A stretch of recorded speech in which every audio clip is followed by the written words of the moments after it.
सो है guys, welcome back to my fourth या फिर थर्ड वीडियो है गाइस। अगर आपको पता हो तो हमारा इस चैनल में टेक के रिलेटेड आता है, पर मैंने इसमें एक अनबॉक्सिंग करता हूँ। ये कोई भी स्पॉन्सर वीडियो नहीं है, ये मैंने मेरे पैसे से मंगाई है।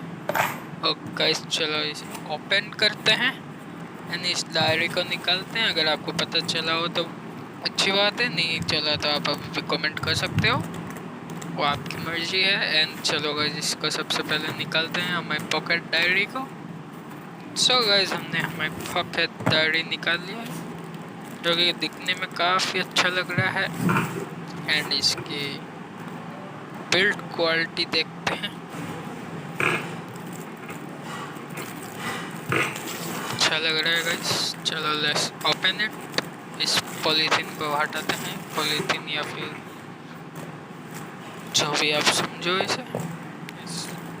काफ़ी अच्छा लगा। एंड इसमें येलो कलर का पेपर आया है, लिखने में मज़ा आएगा। यहाँ पे आप कुछ इम्पोर्टेंट लिख के आप वॉल में लगा सकते हैं इसे स्टिकर।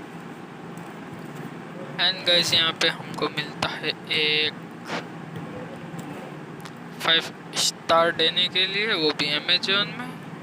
सो मैंने ये अमेजोन से नहीं मंगाया, किससे मंगाया? हाँ गाइस, ये मैंने अमेजोन से नहीं मंगाया है, स्नैपडील से मंगाया है। तो इसमें इन्होंने कहा अमेजोन पे, क्या पता नहीं, छोड़ो। सो ये पेन मिलता है इसमें साइड में, जो कि मुझे काफ़ी अच्छा लगा। एंड ये पेन चलता भी है गाइस। एंड इसके साइड में पेन रखने की एक जगह भी है, जो कि मुझे सबसे ज़्यादा अच्छा लगा। And thank you much for watching. हम मिलते हैं आपको इसकी अगली वीडियो में। Bye bye.